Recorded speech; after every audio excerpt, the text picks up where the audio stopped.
Good morning. I'm News Center Maine's Don Kerrigan here with this week's edition of Political Brew. We are joined by our analysts, Republican analyst Ray Richardson, Democratic analyst Ken Altshuler.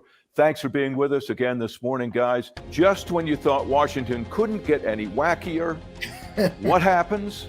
But we find apparently classified documents in Joe Biden's garage and his former office. And now there's a special counsel appointed to investigate that. At the same time, there's the investigation going into all the documents that Donald Trump had. Should everybody just be shaking their heads about this? Well, next to his Corvette, which I thought was very impressive. So look, there's no good way to spin this. There are differences between this and Donald Trump. Donald Trump was asked many times to return the documents. He said he didn't have them, or he already did, and I'm not going to do it and give them back to me. Joe Biden turned these over voluntarily. But, it's a fairly easy process when you leave office to turn your documents over to the National Archives. It's one of these things that, how do you make these kind of mistakes? It looks bad. I think Garland is absolutely right to appoint a special prosecutor, get it out of his office. I think there's differences between the two. And I think Republicans who say it's the same thing. And then you have people saying, China had access to this because they may own the building. That's where things go off the rails. But it's not a good look. It shouldn't happen. He should be scrutinized for it. It's another investigation that the Republicans in the House can have. And it just makes our view of Congress, as bad as it is, become all the worst. Yeah. Okay, Ray, I'm sure this has lit up the phone lines on your radio show. What's your take? Well, it has, but I've taken an entirely different tact on the whole thing. First of all, for some reason, the song Little Red Corvette keeps playing in my head. I don't know why, but look, this looks bad. There's no question it looks bad for Biden, particularly after he protested for Trump. But here's the thing. This really isn't about Trump or Biden or Hillary Clinton or Obama or Bill Clinton or Colin Powell. It's not about any of them. It's about our nation's government. We create documents that are deemed classified, meaning only a few eyes can see them. And yet somehow we treat them very cavalierly. Not only the people that are in possession of them are treating them very cavalierly, but our government in its totality is. How do we create a document that we deem classified, meaning only a few eyes? And then, as you guys know, there are varying levels of classified documents, right. And then not even realize for 6 years that we don't have them. It's not as though the government was looking for these documents that Joe Biden had. They weren't. Their attorneys found them in a little tin box and turned them in. I just think that there's a much broader problem here. I know it's politicized between the two parties. There's a much broader problem about the cavalier nature of our government and how it does not hold anyone accountable. Yeah. Why would you just have to wonder, why would anybody, whether it's Trump and his people, Biden and his people, think that unless they're just sloppy, that they ought to be taking a classified document with them? Well, and Don, that's really the question. I mean, you have documents in the White House. That's where you live. If you're the vice president, you don't live in the White House, but you don't take him out of some are found in his office, but not his office, not the vice presidential office, but his office he was in 2017. Why are you taking documents and taking them home or taking them to your office? Leave the documents where they are and turn them over when they're done. That should be pretty easy to do. And it's very disappointing that they don't seem capable of doing it. And I agree with Ray. We treat these documents like they're, homework assignments, and we can take them home and finish them there. No, you don't. Ray, quick question. Is this going to turn out, do you think, to be just a momentary thing and a little moment of interest, and it'll calm down after a while? Or is this going to lead to yet more investigations, partisan squabbling, and all of that? Well, I'm sure it'll lead to more partisan squabbling because that's what we love to do now. It's America's favorite sport. But the truth is, I think at the end of the day, when this is all settled with Trump, with Biden, and whomever else, nothing's going to happen out of it. This is just Washington, probably the most corrupt city in the whole world, not just in our country. And no one's held accountable for anything. But here's really the most important point. Why are we creating documents that are classified if we allow them to be treated this way? Take the case of Joe Biden. Those documents have been sitting there presumably 2 years. That office has been empty. Think about that for a moment. And I know we all like to laugh about the Corvette, but you know, I'm tired of it. I'm tired of the ineptitude in Washington on both sides of the aisle and our bureaucracy, which apparently doesn't care as much about the country as the working class does. There you go. So, and a related question to this, obviously there are some Republicans salivating for payback against the Democrats because of what happened with former President Trump and those documents. We have now the Republicans in control of the House. They finally got a speaker. Is this going to be all about payback and cutting spending? Are those going to be the two issues? A couple of things will happen here. They're going to put out some real initiatives here to advance the country, but they are going to do some oversight. Clearly, that the Constitution gives the House oversight, and I think they will do that as well. They're itching to do some of it, as we all know, because they've been clear about it. If we don't stop this tit for tat in Washington, eventually we're going to lose the country. Our government cannot continue on this way, right, where, well, they impeached Trump. Now we got to impeach Biden. You know, there are already articles for that. Now they're talking about impeaching the Homeland Security Secretary. Well, he's completely useless. But bottom line is, here's the thing. This country is ours. It doesn't say we the government or we the various states. It says we the people. And those people in Washington need to start caring about us instead of themselves. Yeah. Ken, your thoughts on that? Yeah, I will add that the one thing, the House is going to do multiple investigations, which is great because nobody will pay attention to any of them. None of them matter. I think the January 6th investigation, it was only one, so they got a lot of attention and focus. But of course, the Republicans are going to say we're going to impeach Biden.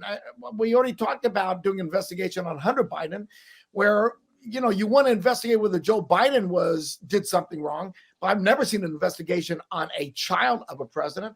It's going too far. And I think that's why, the approval rating of Congress has never been lower.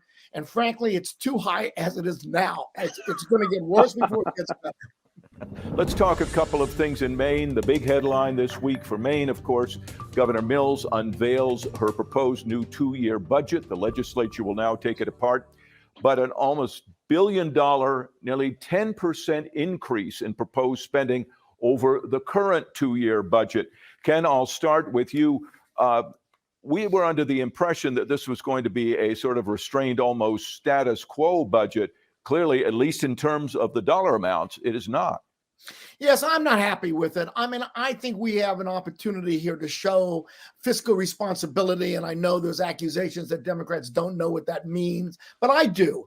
And we have the rainy day fund is great. I think we need to be more austere. I think the Republicans wanting to cut taxes. I think that that's not a bad idea, particularly since we have $1 billion surplus. Let's cut taxes a bit.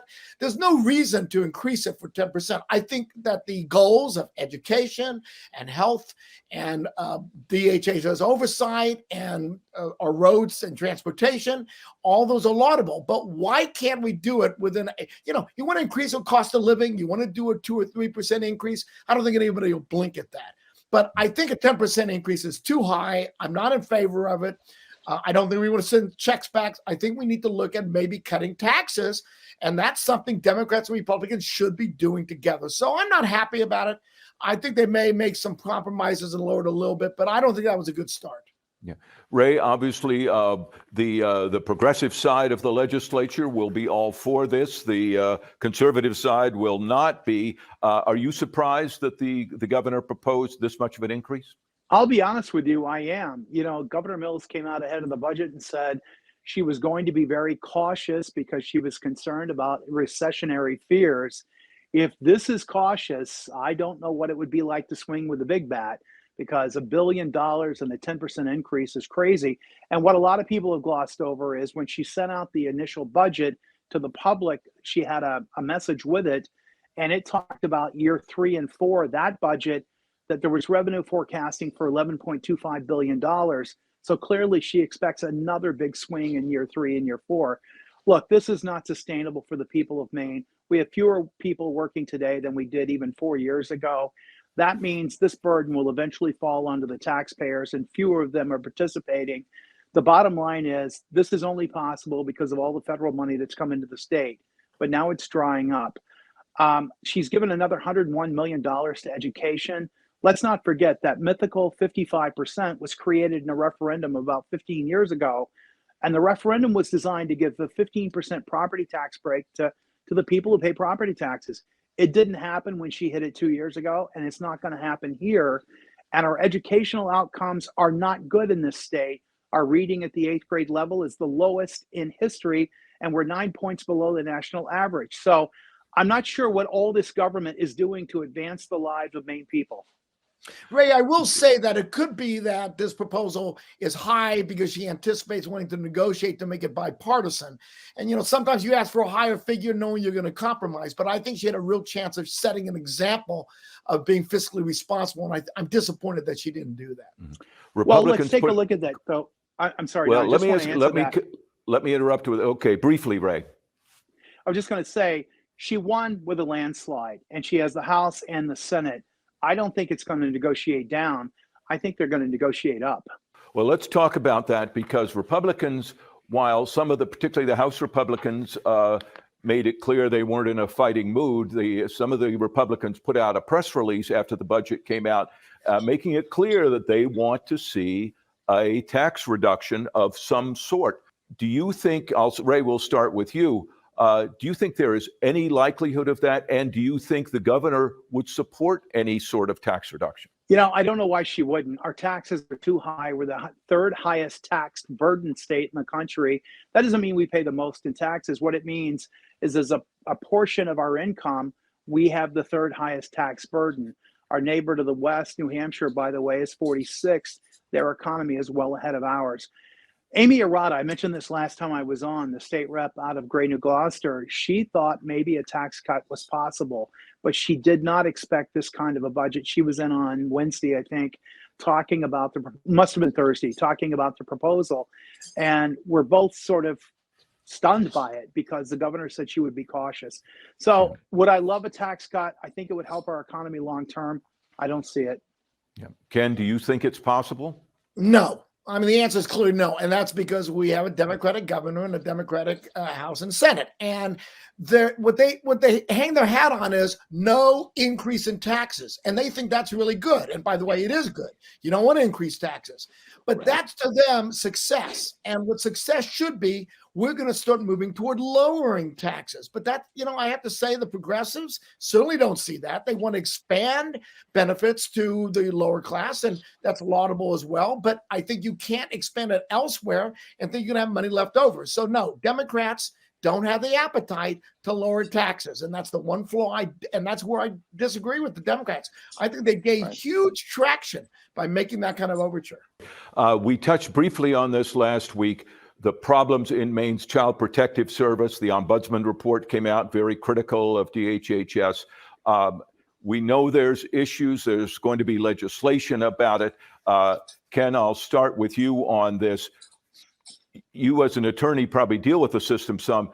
Is there anything that can really be done to make this system better? So I used to do a great deal of DHHS work, protective custody work. And frankly, I stopped doing most of it because the system was so bad. And we're talking about in the 2000s. We're not talking about 5 years ago. We're talking about 20 years ago. And the problem is it's a huge bureaucracy. It has very limited oversight. It's too big, and people are not trained very well. It's an entry position. They don't get paid very well, and they're not really protecting those who need to be protected. I used to say, and I hate to say this, DHHS always doesn't do something when they should and does something when they shouldn't. And that really is my history of DHHS. I think it needs some scrutiny, some strong oversight, and I think that it needs to be revamped completely. It's a huge bureaucracy, and it functions very badly. Ray, there's a bill in the legislature, or will be, to try again to split off the Office of Child and Family Services into a separate state agency. Do you think that would fix the problem? Well, I don't think it will fix it, but it would certainly be a great step forward with the department or the agency reporting directly to the governor. I think one of the first things the legislature could do, and they should do this on a bipartisan manner, as you may recall, there was some fighting over documents at the end of the last session. Ultimately, a judge ruled against the legislators because the law says that professional staff can see these documents, but legislators on the Oversight Committee cannot. They need to fix that. There needs to be a bill immediately that allows legislators on the Oversight Committee to be able to see these documents and then try to help craft legislation so we have better oversight and certainly much more accountability and transparency. I think you move the agency out. It's too big. We need to hire more people. Can you believe I'm saying that? We have got to hire more people. We must do better training and have accountability and transparency. And then another thing that we're not doing is providing these people working there with mental health resources. You see a kid tortured and abused, just because the clock strikes 5, you don't lose that image in your head. We either burn them out or they become stone cold, and that's the only way to survive. Neither one of those outcomes are good. There's a lot of work to do. Okay. Winners and losers of the week. Ray, we'll start with you. I know you like to only do winners.